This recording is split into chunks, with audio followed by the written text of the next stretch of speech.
thank you guys for being here tonight. So glad to see you. Missed you guys last week, and those of you who are not here, or maybe you're watching online, we miss you too. But I need to take this off. We are going to look. It's December. I know it's only December 2nd, but at this point, listen. Like this year, there was like people started debating about if it was too early to put their Christmas decorations up in like October. We put ours the first week in November, of course, because that's what my wife does every year. But it is December, which means it's officially Christmas time. So before we get to any of the rest of our stuff, we have to play a Christmas game. This game is called Ho Ho Oh No. All right? So here's how it works. This is an every person for themselves game. And what's going to happen is you're going to see on these side screens a clue. And the answer to that clue begins with the letters H-O. All right? So the first person to shout out the correct answer, please do remember that we are in church. And there are some words that begin with the letters H-O that are probably not church appropriate. So please do not shout those words if at all possible. And we're going to play this game called Ho Ho Oh No. Is it up there? Is it loaded properly, Richard? And if you are watching online, you can say in the comments what it is you want us to do, or what you think the answer is. All right, cool. So here we go. So the first person to shout out the correct answer can just come up here and get either a bag of chips or a bag of candy. That's the way we're going to play this game. All right. Ooh, what happened? Oh, there should be a second version. Maybe there's slides. Maybe we need to skip this part and go to slides. Maybe we need to go to a different game first. We're going to play Ho Ho Oh No second. All right? Because once again, I did a poor job of explaining to Richard what it was that we needed. So there's like category slides. Check in the file. There may not, it may not be a Sidekick file. It may just be slides you can load into ProPresenter. We're going to just play this other game while we wait, though, okay? It's no worries. You can just put us, if you want to put us back on, put the camera back on, and then fix that. That's my bad. I always feel like you guys think it's Richard's fault, but it never is. Well, one time it was, but all the other times it's my fault. So we're going to play a different game, and this game is going to be called, what is it called? Poetry for Neanderthals, okay? I bought this game. It was on sale at Target, and it looked hilarious, so we're going to play it. Here's how it works. This side of the room, those 7 people over there, you're going to be one team, okay? And then this side of the room, you 8 students over here. There's technically 10 people over here, but 8 students over here. You're going to be another team. And you guys have played, like, Taboo before, right, where you're trying to get people to guess the word on the card, but you can't say certain words. Everybody with me? You know what that is? Okay, so this game is like that, only you're trying to get people to guess the word on the card, but you can only say one-syllable words because that's how Neanderthals talk, correct? Neanderthals did not know how to, like, me make fire, that kind of thing. So, for example, here's how this is going to go, all right? This is how your clues might sound. This place where go make pee and poop. Bathroom. You got the first category. So, no, you don't get chips. This is a team game. All right. Now, you can choose if you want to go to the second category underneath.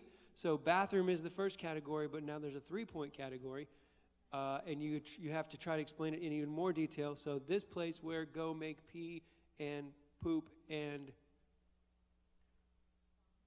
more man can see. Nope. That sounds weird. Go make pee and poop in place where more.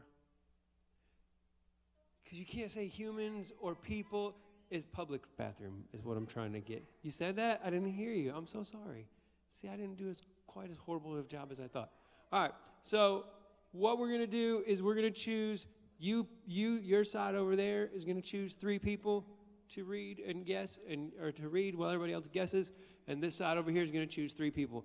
You're only going to go one at a time, but you're going to choose 3 people. So Is anyone going to volunteer? Because if not, I'm going to volunteer you. This team. All right, so Dez, what's wrong with you? We're going to make Gabe go because I'm sure it'll be funny. And one other person. Danny's nodding vigorously about how it'll be funny if Gabe does it. So Danny's going to go too because that'll be funny for a different reason.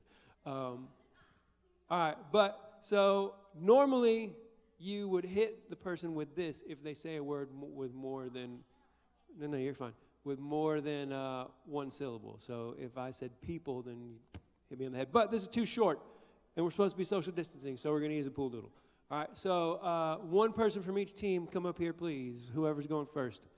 All right, so Gabe, just come on and send somebody from over there. Just send somebody. It's going to be Allison. Come on. All right.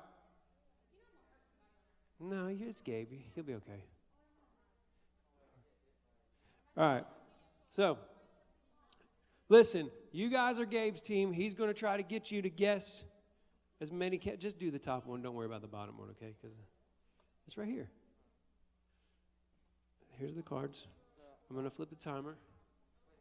I'm going to point this microphone in your general direction so that they can hear you, but you don't need to, put your mouth on it.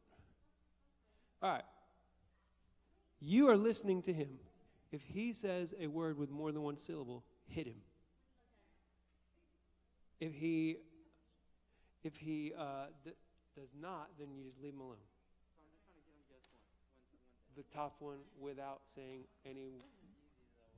All right, we'll see. All right, let me set your timer, and on your mark, get set, go.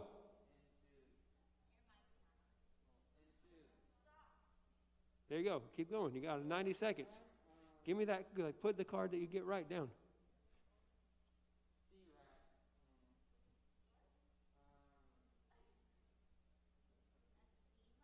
If you pass, you lose a point. That's in the rules. He did say sea rat.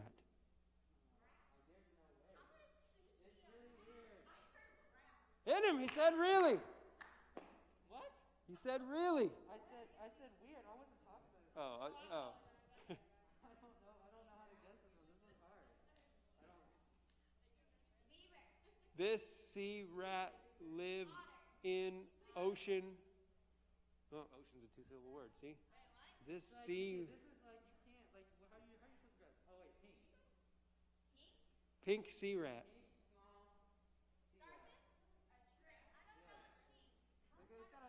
It's got a hairy face.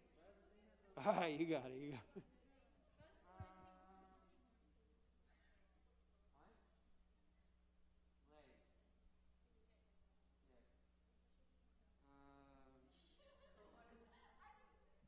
Punch with lay. Yes.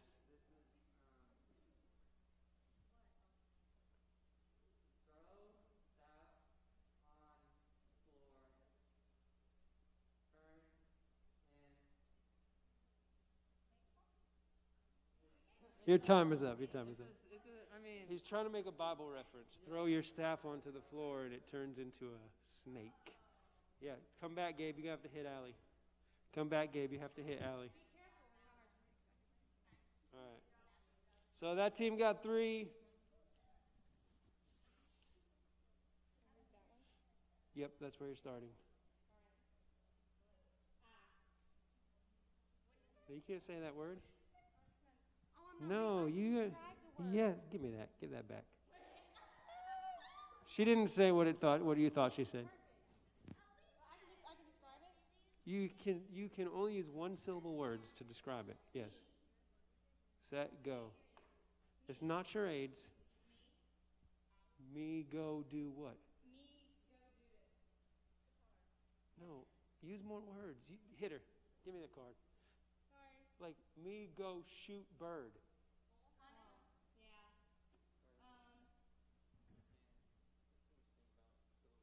I know.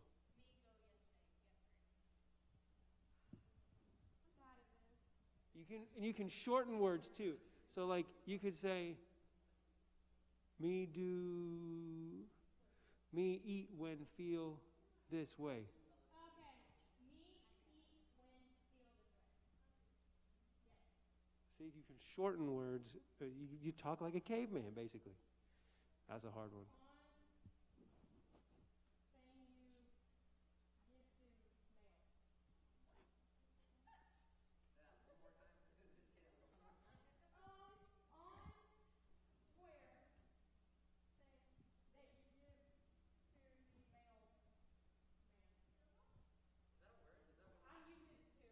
She's putting a space. Man with male.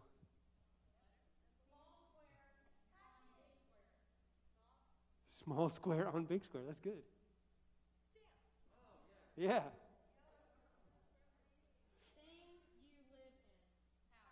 Your time is up. Your time is up. It's 3-3.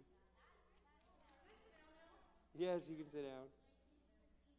All right, so we understand it now. So let's get Luke and Des. Come on. No headshots, Luke.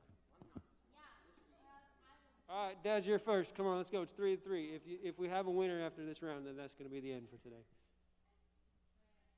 All right, you ready? Set. Go. Go.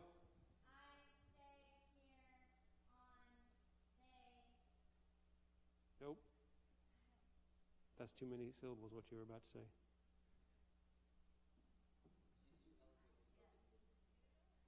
You got to sound like a caveman. There you go.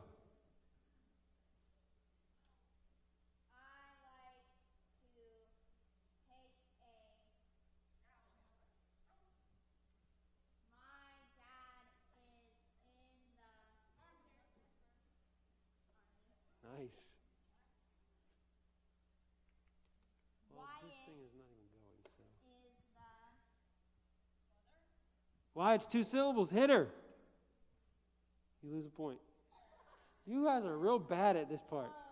No, skip that one. You lose it.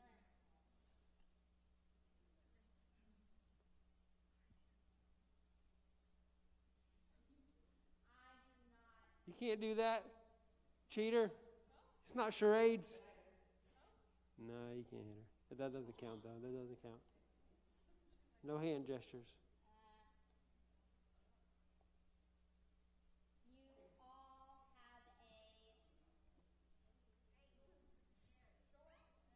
Thing that sit on neck.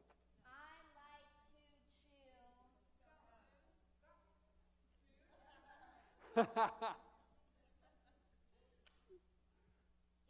I only had a... Hit her! Only is 2 syllables. It's hard. All right, your time is up because this thing didn't start on time. So you got 1, 2, 3, 4, 5, 6 minus 2, so 4. All right, so it's 7-3, Luke. If you don't get at least 4, the game is over. Okay, let's go. Let's go. I don't know. I'm pretty stupid. This should be easy for me. Oh, you talking about talking this way? All right, here. You like the way I have this? All right, go look at your team. Luke's team, he's up. Here we go. We're using the gray side. Oh, on your mark, get set, go. Okay, that's No, that. All right, go, man.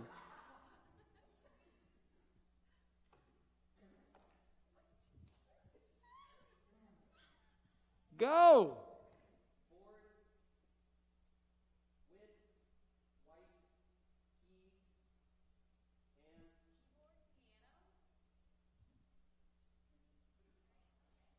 Thought you were going somewhere else there for a second.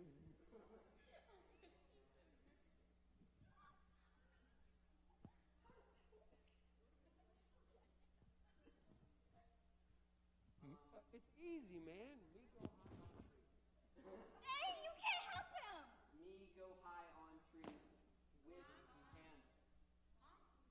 Me go high on tree with hand. Yes.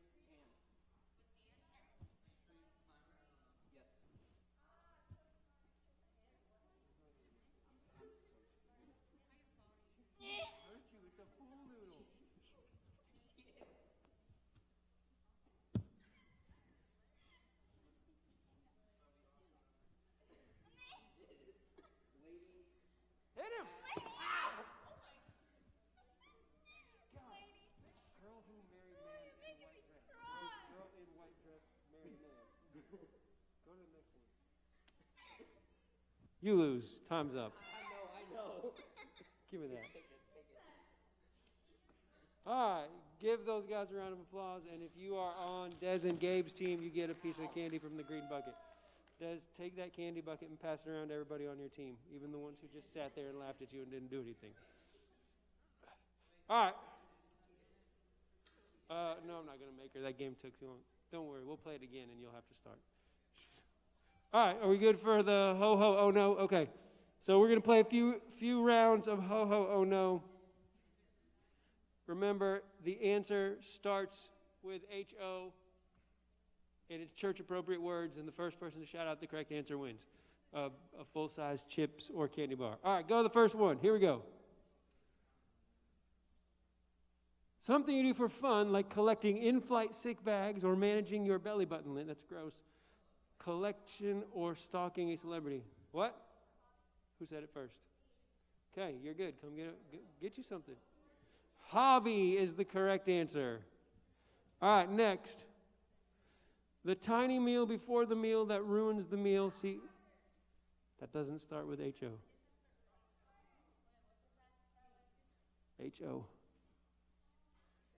Tiny meal that ruins the meal. Tiny meal before the meal that ruins the meal. See also tiny crab quiches. It is not pronounced the way it's spelled.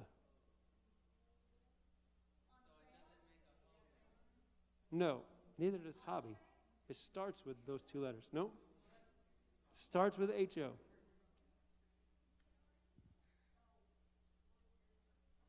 You're correct. Yeah. So, let me just tell you this story real fast. My brother and I both got invited somewhere. I don't know if it was a wedding or what. And it said that hors d'oeuvres would be served before the meal. And my brother's like, what is horse d'oeuvres? I don't want to eat that. And so that's how you spell hors d'oeuvres. It's, I guess, French. Anyways, Danny, you can get free food if you want it. Punch someone in the face and you get a timeout on ice. Yes. Who said it first? Whoever said it first, come get your stuff. All right, couple more. How cowboys say hello. Howdy, y'all. Yep, go ahead. All right, last. What? All right. Bee barf you spread on toast. Whoever said honey over there first gave a second. Okay, we're just going to keep going. Someone who probably needs to have a garage sale. Hoarder is the first one. You're like second every time, Gabe. All right, go ahead. Keep going, hoarder. The person in charge, the big kahuna. I don't know. I know it means boss. I think you're right, but I'm waiting for a student who actually knows what word they're saying to say it. You're saying huncho. No, not hun. What are you saying? What does that mean? You're just saying it because you heard her say it. You don't know. You don't know. Because I just said that. No one gets that point. The answer is honcho. It's a word that, yeah, they'll call people a head honcho. All right, go. A clever form of mind control that teachers use to waste your time. I think you're probably right, but is it homework?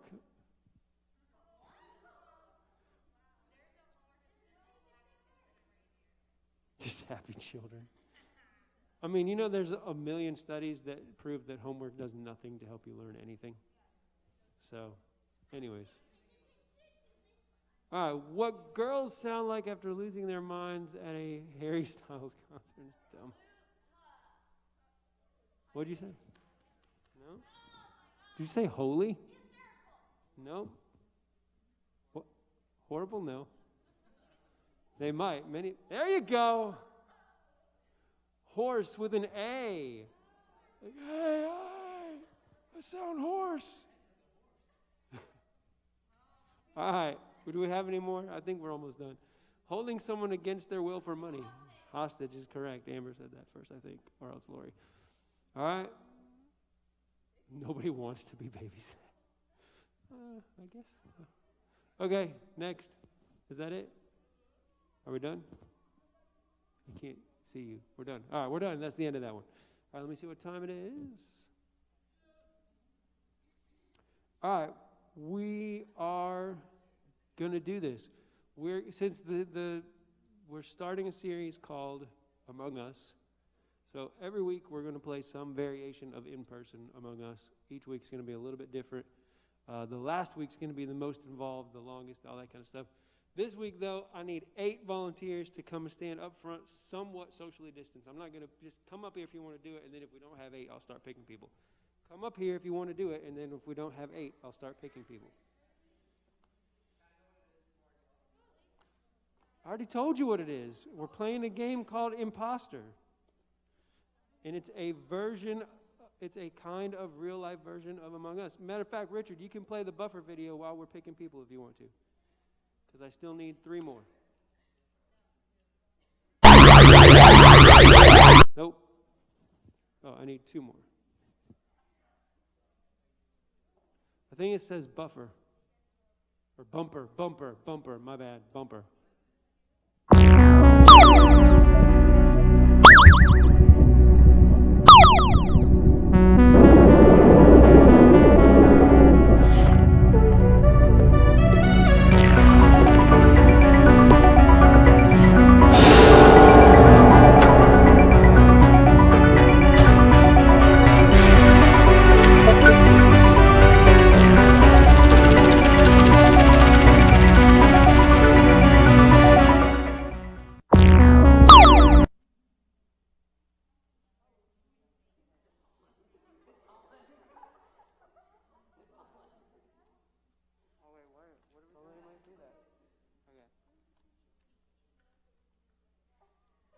All right.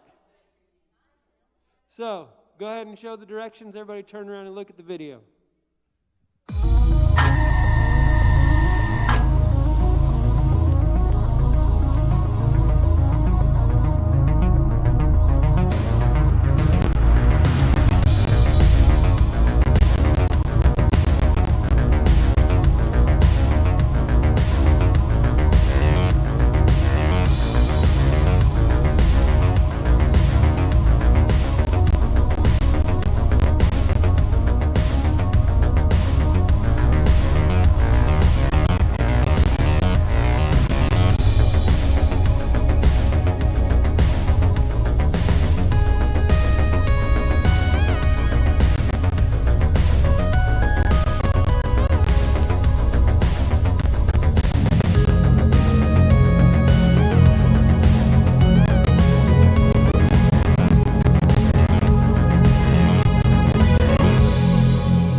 Every 2 questions, we're going to have a vote. You're going to vote to, what is it? Is it eject someone through the airlock? Is that the correct terminology? Okay. Every 2 questions, you're going to vote on who to eject from the airlock. And if you fail to reach 10,000 points or the imposters outnumber the crew members at any time, then the imposters win. If you make it to 10,000 points, then the crew members win, and that's it. So all of you get to vote as well as to who to kick off. So make sure you're paying attention. All right. Some of these questions are for individuals. Some of them are group questions. You'll see how it goes. All right. The first question is for Seth, and the category is. I have to tell you there are 5 different categories. Spell check, where one person answers the question by spelling the answer. Know or go, where one person answers. Either you know the answer or you don't. Vote, where the team decides which answer to go with and the majority wins. So you guys will all kind of, you're supposed to be socially distanced. You guys aren't doing a good job, but it's okay. I'm not mad at you. Team spell check, so you vote, you figure out amongst yourselves, the whole team chooses one answer. Team spell check, we're going to start with one person and spell the word down the line until it's correct or incorrect. And team answer, where it'll be a list and everybody has to list one thing from that category question. I feel like that makes sense. Okay, any questions? No? Good, let's play. All right, category 1, spell check.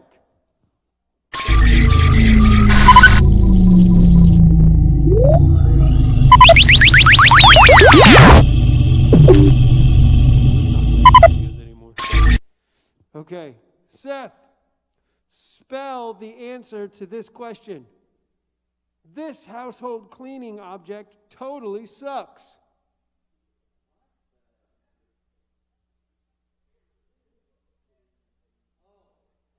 Think about it. This household cleaning object totally sucks.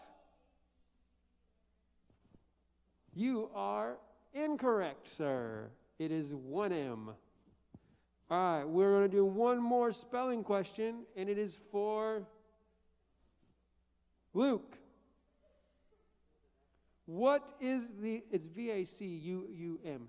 What is the last state to be admitted into the United States? What is the last one? Came after the other.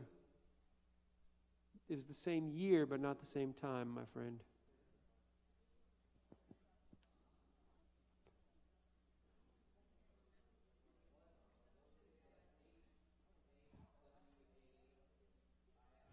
You are correct, sir.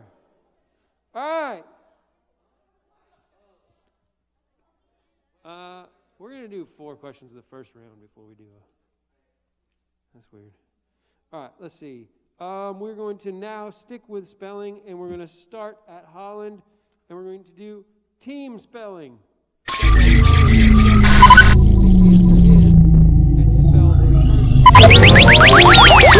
Spell the first letter, and then we'll move down the line until the word is either correct or incorrect.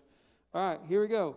A plane figure with 8 straight sides and 8 angles.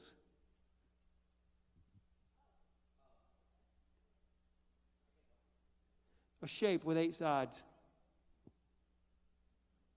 Yeah. It's your turn, Holland. What's the next letter? What?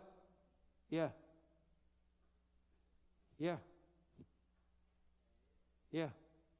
Yeah.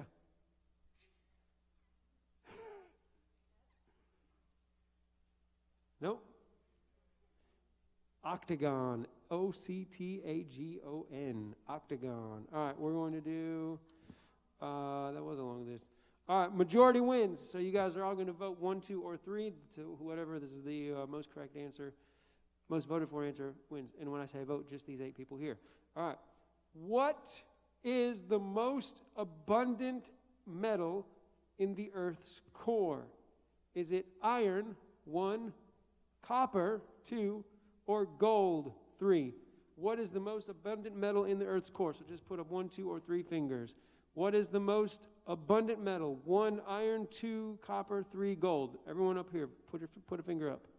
Or 2 or 3. What is the most abundant metal in the Earth's core? If you think it's iron, put up 1. If you think it's copper, put up 2. If you think it's steel, or not steel, gold, put up 3. All right. I'm waiting for these people. Luke, just put up some fingers, man. All right. We got 1, 1, 1, 2, 1, 2, 1, 1. All right. 1 is winning anyways. And so the answer is 1, iron. Iron is the most abundant metal in the Earth's core. All right. So we're going to now vote. We have an emergency vote. Play that annoying video.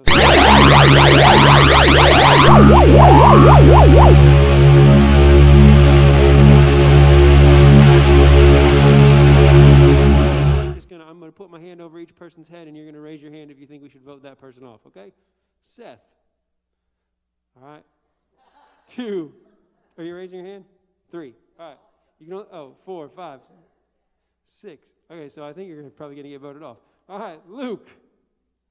No one. Alexis. No one. Holland. No one. Oh, 1. Okay. Elise. No one. Gabe. No. Danny. And Seth is voting for Danny. And Kingston. Elise is voting for Kingston. What? You vote for Kingston? All right, so it is 6 to 1 to 1 to 2. What do you say? Do you just say, now, is he supposed to tell y'all? When you play the game, do you find out, or no, you don't find out?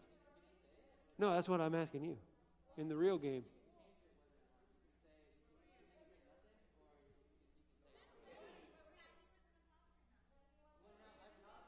Yeah, we'll just let him say it. He was crew. Y'all killed an innocent person. You bunch of murderers. Okay. All right, next question is for Holland. It is a no or go question, which means you either know it or you don't. The question is, on the American flag,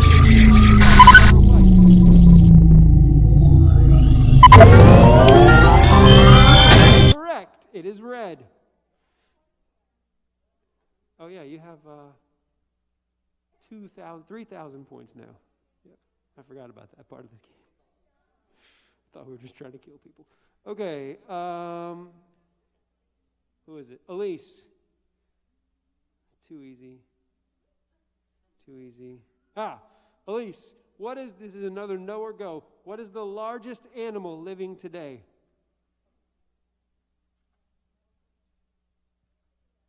I can't tell you. Is that your final answer? It is blue whale.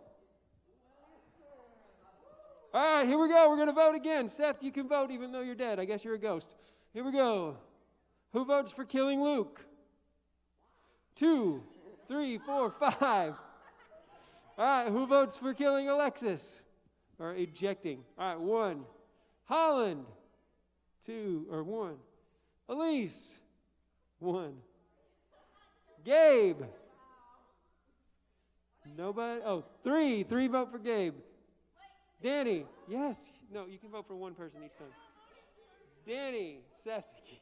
Apparently Seth doesn't like you. And Kingston. All right, just Elise. All right. So, Luke, you are dead. And they are murderers once again. Luke is a crew member. All right.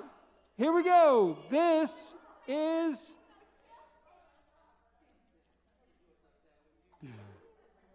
This is team answer, which means that I am going to just read a category. And you have to answer it. Listen very closely. We're going to start. Right? Yeah.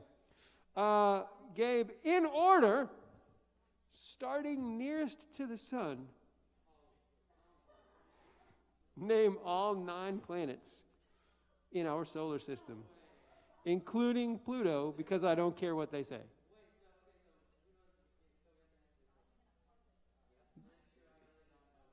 But you only have to start. Yeah, then you lose. So you only have to start, and then it'll go to Danny. You are incorrect, sir. My very excellent monkey just served unicorn noodles. It's Mercury. It's Mercury. All right. Danny, no or go? Let's see. I'm losing all my stuff here.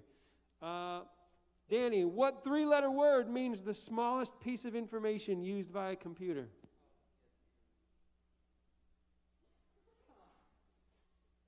Yep. What 3-letter word means the smallest piece of information used by a computer? He knows up there. 3-letter word, smallest piece of information used by a computer. We put a lot of prefixes in front of it. I'm not helping you. Okay. Just guess. 3-letter word. Ones and zeros kind of. Bit. Bit is the word. Kilobits, megabits, megabytes, whatever. All right. Here we go. We're going to kill somebody again. You can only vote for one person. Here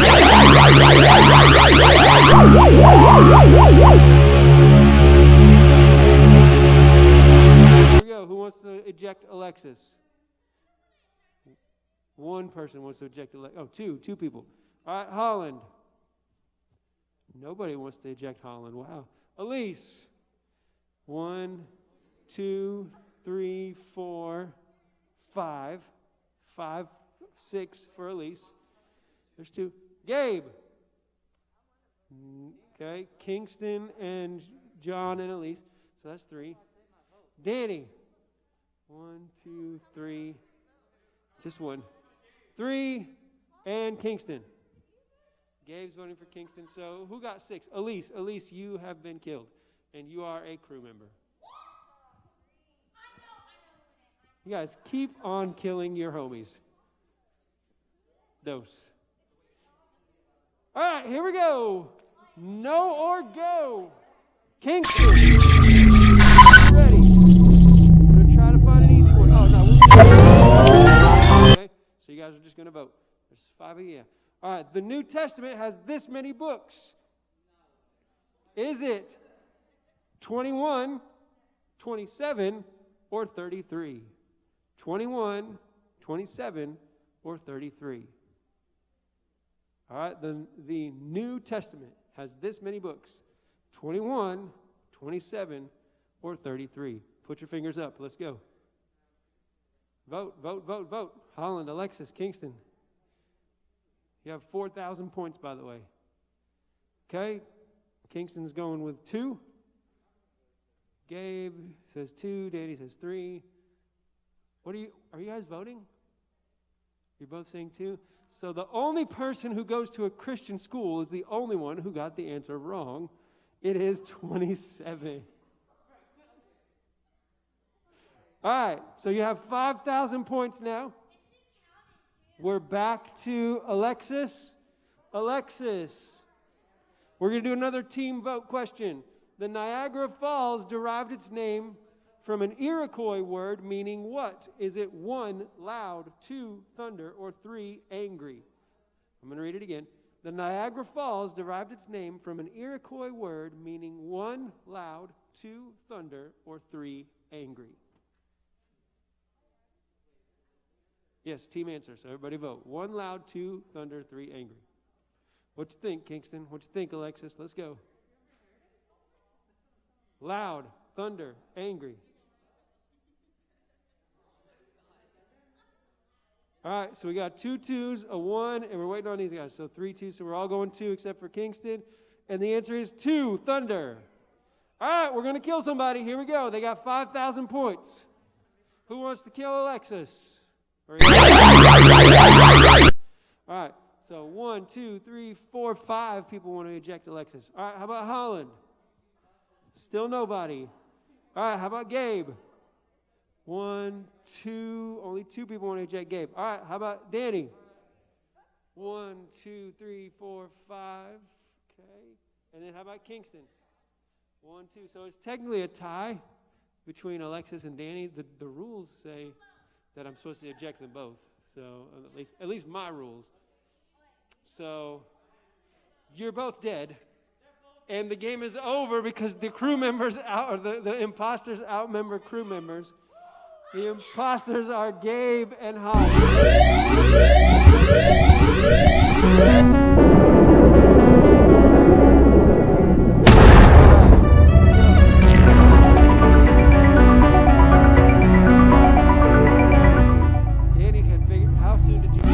Gabe at the end of at the start. Yeah. All right. Anyways, so I enjoyed that. I hope you did. We're gonna play a different in-person version of the game. Oh, hey, sorry, I forgot about the camera. Next week. But for today, we're gonna have you guys stand up, and the worship team is gonna come up here, and we're gonna shift to a little bit more serious type stuff for the rest of the night. So just stand up to your feet and let's go ahead and spend a few minutes just worshiping God, kind of reconfiguring from playing some silly games and having fun together to getting a little more serious and focusing in on giving God the praise that He is due. All right?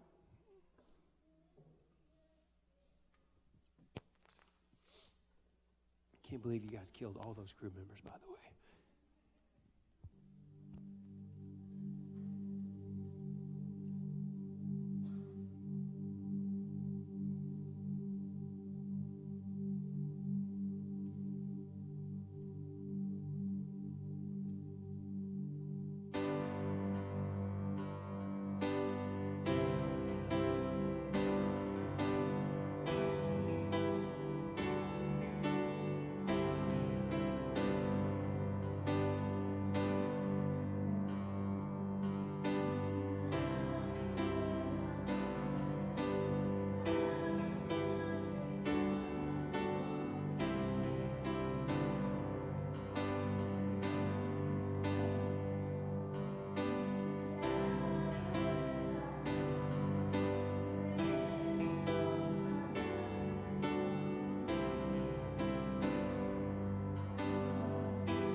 Jesus, I just thank you that the word says that,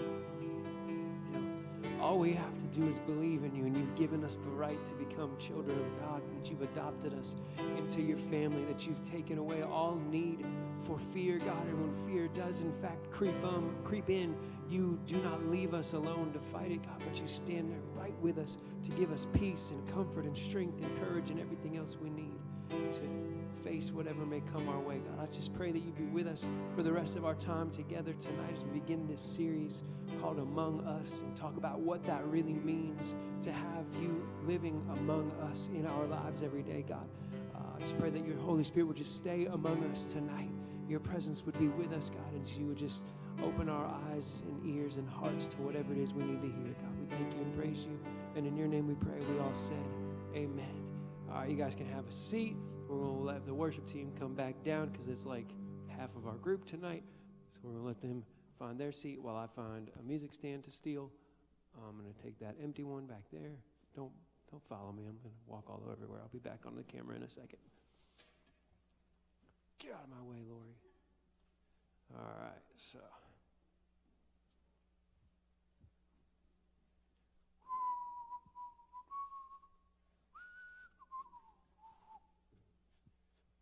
Okay, cool. All right, so we're going to just start this series, this message tonight. It's a Christmas series. We do one every year, almost every year. I think we skipped one time. But while we're, again, waiting for the worship team to come back and find their seats here in a second, just real fast, word association, okay? What's the first, and I want you to be honest. I don't want you to tell me the church answer or the thing you think you're supposed to say, okay? But I want you to be honest and tell me what is the first thing you think of when I say Christmas? Presents. That is probably the correct answer for everyone. It's not the church answer. It's not the answer I would have gave when I was growing up in church, but it may not be the answer for everybody. Okay? Anybody got a different answer than presents? The first thing that came into your head? Tree. What'd you say? Tree. Okay. What'd you say back there? Tree. Somebody said family. Okay. Jesus.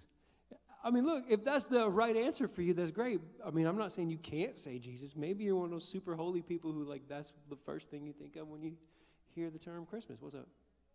Food. That's my man right there. Food. I'm already thinking, look, we just finished Thanksgiving. I'm already thinking about a Christmas ham and macaroni and cheese and all that kind of stuff that my wife's mom makes. It's going to be great. All right, so that was, like I said, that's just some word association to give the worship team some time to jump back into what we're doing here. It really don't have much to do with anything else we're going to talk about other than just it's our Christmas series. But here's the thing. As you can see, as you know, we've already talked about this. We're starting a series tonight called Among Us. And in addition to being based on the popular game, it is also based on John chapter 1, verse 14, which says, "So the Word became human and made his home among us. He was full of unfailing love and faithfulness, and we have seen his glory, the glory of the Father's one and only Son." All right, so the Word became human and made his home among us. And John chapter 1, the first half of John chapter 1, tells the story of Jesus' arrival on earth in a much different way than what we're used to reading in the books of Matthew and Luke, the first Christmas story, if you will, right? Because if I tell you, hey, what's the first thing you think of when I mention the first Christmas, what's your answer to that question going to be? Bless you. Yeah, the first Christmas. Jesus, that's a more common answer. All right, what else, though? For me, I don't know why, but for me, it's shepherds. Okay? What's three kings, okay, that weren't actually there till the third Christmas, but it's okay. Culture tells us that they were there. They're actually even in our graphic over there on the corner on the camels. I know, you're right. I'm saying you're right. Nobody thinks about a star. You said that? Okay. You said it too? Okay. All right, so we think about things like stars and shepherds and mangers and babies and all that stuff. None of that is in John chapter 1, but John chapter 1 is still very, very much a Christmas passage, okay? And we're going to read the rest of it, or some of the rest of it, in a little while. But it tells the story of Jesus' arrival on earth very, very differently There's no cousins, there's no babies, there's no camels, there's no Bethlehem, but we can learn just as much from that about who Jesus is, why he came, and what all of that has to do with us. And we will talk about that in just a few minutes. But first, we're going to talk about stuffed animals. How many of you had or have, I won't ask you which, a stuffed animal or some other comfort toy that you took with you everywhere you went when you were younger? How many of you had something? Maybe it was a blanket, maybe it was a stuffed animal, maybe it was something. All right. None of you guys had anything. First of all, one person over there I know needs to raise their hand and isn't raising their hand because I had a conversation with their mom about it like a week or two ago. Anyways, maybe I'm confusing you and your sister, but I'm pretty sure you should raise your hand. Anyways. No, you don't. Girls can have sisters. Anyways, most of us, at least the majority of us, raised our hands and said we had some kind of comfort animal. Somebody tell me about theirs. Anybody had an interesting one that you want to share what it was? Even if it's super generic. Okay, it was a bear. All right, cool. I don't know, maybe it had a weird name or something. All right. Yours was who?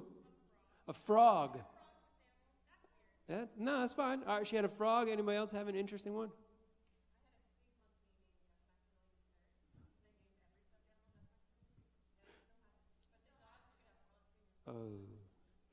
It's like this big? Or like, wow. Okay. Are you raising your hand or itching your head? All right. He's itching his head. All right. So, anybody have like a blanket? You had a blankie? You took it with you everywhere? You got both. Wow. That's awesome. What was your animal? A dog named Dingo. All right, cool. All right, so mine was a bear. Just, it's not that interesting, Luke, but I'm going to try to make it. I'm going to try and make it exciting. It's very cliche. All right, mine was a bear. You're talking about trying to make things not cliche. Its name was Bear. Like, that legit was its whole name, Bear. But Bear, man, that dude was my homie, right? I took him literally everywhere that my parents would let me for a lot longer than was probably socially healthy. But anyways, I took this bear everywhere, right? I could not sleep without Bear. And look, this is how like OCD I was even as a little kid. I had to hold a specific hand. This bear's got 2 hands, 2 legs, 2 ears, whatever. But I had to hold a specific hand a specific way, right? And so over time, because I'm falling asleep holding this one specific hand, and I don't know why I still remember this, because I haven't held this bear in like 20 years. But like the one hand, I think it was his left hand, it went in between my 2 fingers, and then I squeezed the hand with the rest of my hand. Well, over time, I like squeezed the stuffing out of this bear, so he looked super deformed because one side had a normal-sized bear hand, and the other hand had like half the stuffing that was supposed to be in there, and there was no stuffing really in the armpit area. It was just hanging super limp, whereas the other side was mostly stuffed. And then I would just I don't even know why, but if I would just absent-mindedly just pick the fur off of this bear, so he looked super mangy. He was probably about 45% bald. And then my brothers decided one day, I have 2 brothers, 3 and 4 years younger than me, and they decided they wanted to torture me. So they took my bear and hit him with a plastic baseball bat and broke one of his eyeballs off. So he had a button for an eye. I still haven't forgiven them for that. But anyways, so this bear looked raggedy as I don't know what. He was bald. The hair that he did have was like falling out. And like you could see, I plucked it so intensely that like you could see the stuffing through his like skin, I guess, because I guess what stuffed animal skin is made of is mesh so that they can loop the hair, whatever. This is a rabbit trail that doesn't have anything to do with this. But this bear, man, I had to have the bear. I had to have the bear when I went to sleepovers. I had to have the bear when I went to sleep at night. I had to have the bear, not in the daytime really, but for me to sleep, like if we went somewhere where I wasn't comfortable, even if it was just my grandma's house or on vacation at a hotel or when we went camping or wherever we went, right, I needed that bear because that bear helped me feel better about just life. It gave me this sense of peace. Like everything was going to be okay. It kept me from freaking out all the way when I was in new situations. And unfortunately, my son Liam is literally exactly like me in almost every way, so he's already continued this tradition. He's got an elephant named Horton, and it legit is Horton from Horton Hears the Who, or Hears a Who. And he's like, that thing is already got like a misshapen trunk because he like strokes the trunk when he's falling asleep sometimes and is missing some fur and losing some fuzz, and is going to end up looking like my bear. But anyways, obviously, I had to give Bear up eventually. I won't tell you how old I was when I gave up Bear all the way, but there was a 1 in the number, and it was not the it was not in the ones place. No, not quite that old. I think Gabe's probably pretty close, if I remember correctly. I don't remember exactly, but it was around that time frame where I finally put the thing away. All right, I was homeschooled, though, in my defense. Anyways, listen, I gave the Bear up. But there have been times, even into my 20s, where I missed that feeling that bear gave me. Like, I didn't necessarily miss the bear, but I can remember moving here to North Carolina 12 years ago and being like, man, it stinks to be alone. I mean, I didn't, like, want my stuffed animal bear with me in my bed as a 23-year-old man, at least not that I would admit that publicly. But I wanted something to give me that tangible feeling of peace and comfort and security, right, that bear used to give me. And then it's kind of just human nature to want that, because last night, that's actually the reason that my hair looks as ridiculous as it does, is because my daughter is not feeling well, so she didn't fall asleep till about 10:30 or 11 o'clock. Then she woke back up at 12:30, and then she, of course, wanted to sleep in our bed, so I couldn't really get settled. And then at 5 o'clock, she woke up again, and she didn't want to sleep at all. She wanted to scream, and that was going to wake up my wife and son, so we had to go to her bedroom, and we just closed the door. She was playing or screaming or whatever she was doing, and I was trying to fall asleep in her bed. And I don't know how, when, or what, or where, but I woke up at 6:45 this morning, and I was snuggling a stuffed unicorn in my daughter's bed.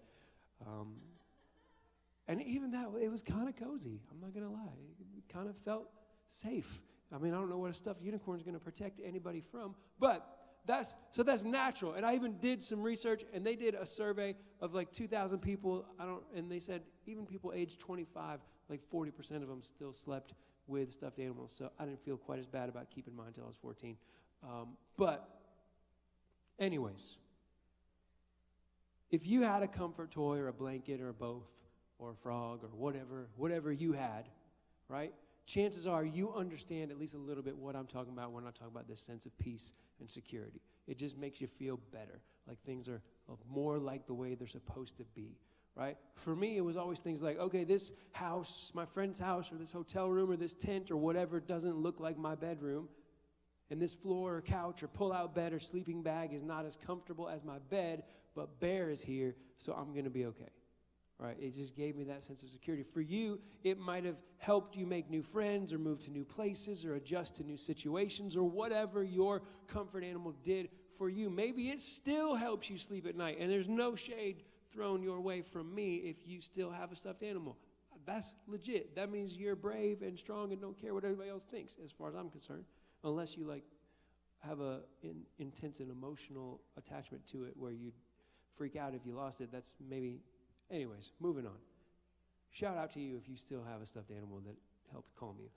But the point I'm trying to make is, even if you do still have a stuffed animal that sleeps in your, or stuffed animals don't sleep, that is in your bed while you sleep, even if you do still have an animal that's in your bed while you sleep, chances are it does not give you the same degree of comfort and safety and security as it used to when you were younger. Because you're older now, you're wiser, you're more aware of what's going on in the world. And while the less comfort your comfort toy might actually give you, the more you probably miss the feeling that it used to provide, right? And I know that not everybody had a comfort toy growing up, but we all had something, somewhere, or someone who we could turn to, who we could go to when we needed assuring or cheering up. And the older and more complex our challenges become, they're not as easily solved as they used to be, right? What kind of challenges... the challenges that we're facing now are the kind that are generally too complex for a stuffed animal.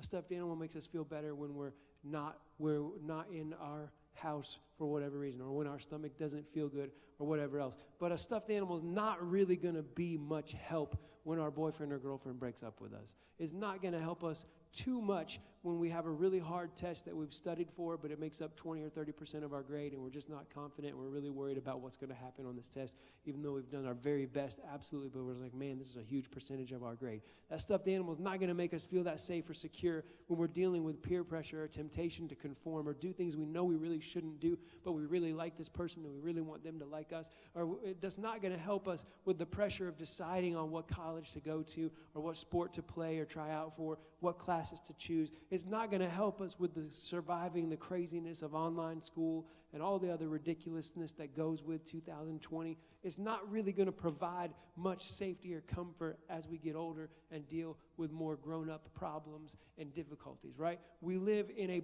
dark, broken, sinful, and fallen world. We just do.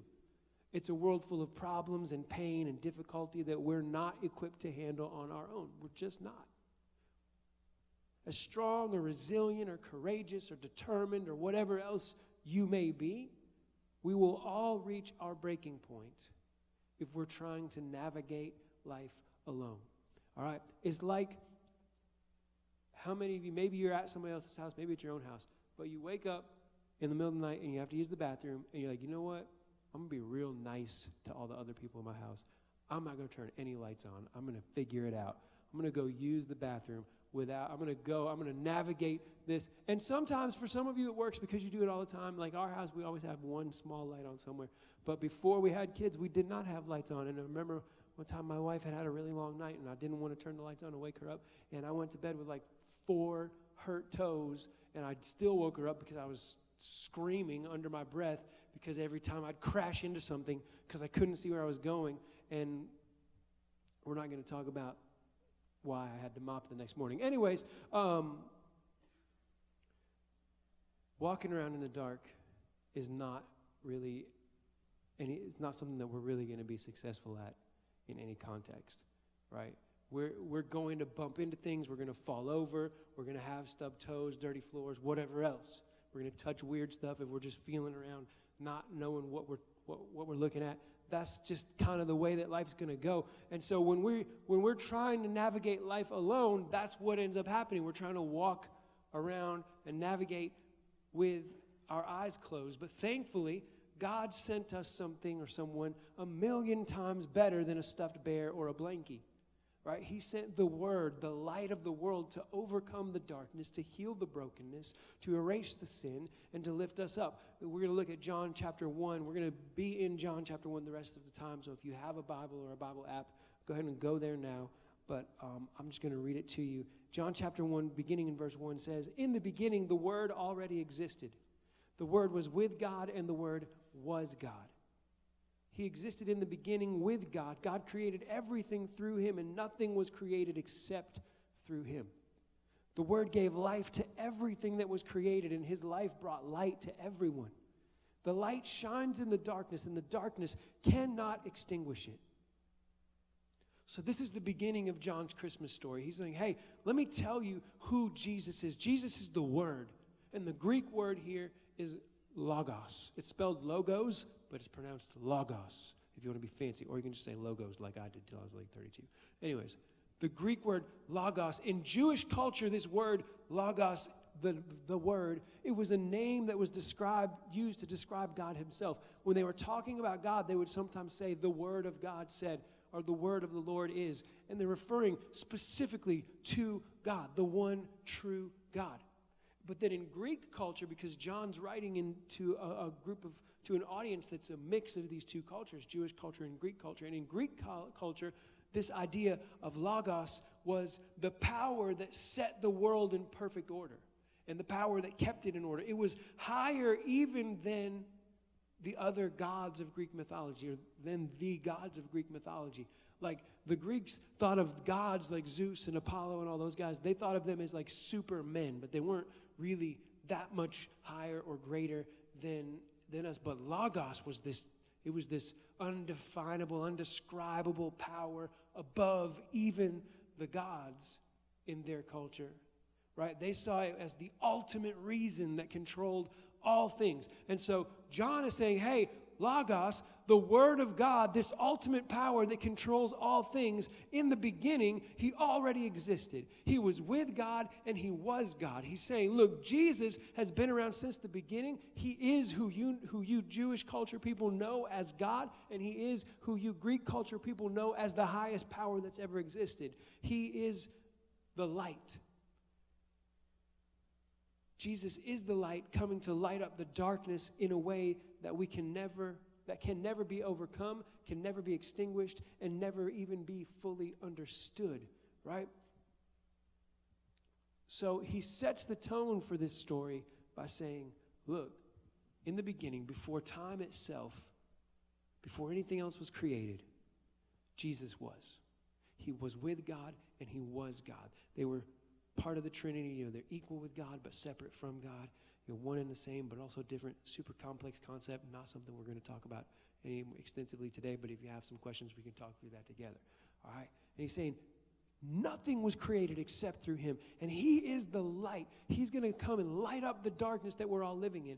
Then in verses 6 through 9, John talks a little bit more about how Jesus was the light and how John the Baptist bore witness to that fact. And then in verse 10, he says, he came into the very world he created, but the world didn't recognize him. He came to his own people, and even they rejected him. But to all who believed in him and accepted him, he gave the right to become children of God. They're reborn not with a physical birth resulting from human passion or plan, but a birth that comes from God. So it says he came to his own. Most of the Jews and religious scholars of his day rejected Jesus as the Messiah, despite the fact that he fulfilled all the prophecies that they'd studied. But they rejected him because he didn't conform to their expectations of what they thought a Messiah would look like. He didn't fulfill the prophecies the way they thought he would, and so they rejected him. He came to that which was his own, but his own did not receive him.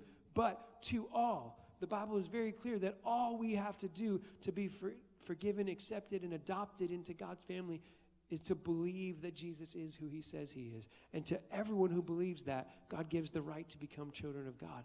Other changes obviously will follow after that belief, but it very clearly says, all you have to do to be part of my family is believe that I am who I say I am.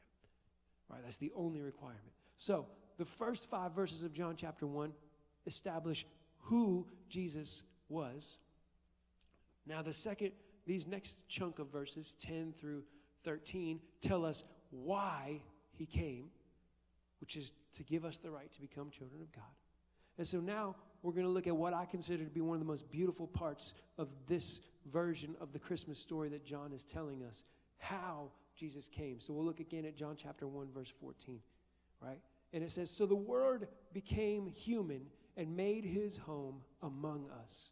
He was full of unfailing love and faithfulness, and we have seen his glory, the glory of the Father's one and only Son. So real quick, I just want to break this verse down for you, and then I'm going to tell you what all of this has to do with you and me. So the Word became human, right? I love this because he just said Logos. So again, that Jewish culture is the one true God, and in Greek culture, it's the reason that controls all things, the greatest power in the universe. So to both of these people, if you probably have heard this verse before, but to both of these people in this culture, this is a mind-blowing statement. The most powerful being you've ever conceived of, whichever culture you're from, the most powerful being you've ever conceived of became human. And they're like, huh? What? That's like, we can't even fully comprehend how mind-blowing of a statement this was because we didn't exist in that culture. But he's saying the Word, Logos, became human. And it's proof that Jesus was fully God and fully man. He never gave up the God part of him, his deity, to become human. But he sacrificed the splendor of heaven to leave and to become part of humanity, right? And then the next thing says, and made his home. If you're reading in a different version, it might say, and dwelt, right? And the actual word here means to set up his tent, or the most literate translation is he tabernacled, but that's not a word that any of us know. So he set up his tent. But you got to remember that in this culture, setting up a tent was not something that you did on a weekend to live with live in the woods for a couple days and hope that a bear didn't eat all your food. It was what you did, like you set up residence. If you set up a tent, you did that because you're planning on staying. It's not like, hey, I'm going to come here and set up this tent and go camping, and then I'm going to take this canoe across the river and set up this other tent, and then I'm going to actually say, forget this and go buy a camper. You're setting up a tent because that's going to be where you stay at, right? This is not an issue. This is like a hotel versus house issue. Jesus is like, nah, bro, I'm not staying in a hotel because I'm here to stay, right? This is not a vacation. This is a relocation. I'm moving in. I'm not passing through. He said, I'm here for the long haul. He was here to stay. He came to earth to get his hands dirty, to be involved. He came to show us a better way to live, a better way to love, a better way to serve. But he showed up on the scene intent on staying. It wasn't going to be any other time that God had showed up on earth. It was for a few moments, right? For a very quick conversation or interaction. But Jesus is like, nah, man, I'm going to make my home among you. I'm going to hang out for a minute. And then that word among us, right? I love it. It doesn't say above us. It doesn't say around us, but among us. Not just near, but right here. Not in proximity to us, but present with us. That's what this phrase among us means in John chapter 1:14. And so when we tell that Christmas story in Matthew or Luke with the shepherds and the angels and the stars and the manger and all that stuff, that's the story that John is telling right here in John chapter 1 verse 14. He's saying, look, the Word, the most powerful being that ever existed, left all of the splendor and wonder of heaven to come and live in humanity. He set up his house with us, in our midst, not above us, lording over us and say, hey, you're doing it wrong, not around us where he could kind of see what was going on and call in from a distance while he stayed in the presidential suite. He came and dwelt among us. And so I just want to tell you tonight as we get ready to kind of close and talk about what this means to us, the first thing you need to understand is that Jesus is better than your teddy bear. Right? Obviously, like, oh, well, no, duh. Okay. But all those feelings we used to get from our comfort animal, peace, comfort, strength, joy, courage, love, all that and so much more. Jesus came to bring every single one of those things to a level and a degree that we will never be able to fully comprehend. Right? John 1:14 says he was full of unfailing love and faithfulness. And we've seen the glory of the Father's one and only Son. So when Jesus chose to move into humanity, to live among us, what he actually chose was us. He didn't choose to put on skin and bones and all the other biological things that have to do with being a human. He chose us.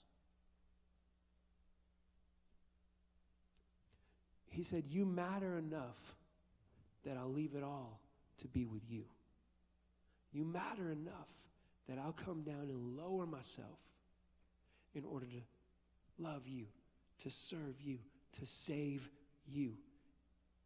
And not only that, but when I say I'm among you, I don't mean, now look, at this point, Jesus has gone back to heaven in his physical form, but he continues to dwell among us in the form of the Holy Spirit. He told us in Matthew, at the end of the book in Matthew, he said, I'll be with you always, even to the end of the age. God says throughout Scripture, I will never leave you or forsake you.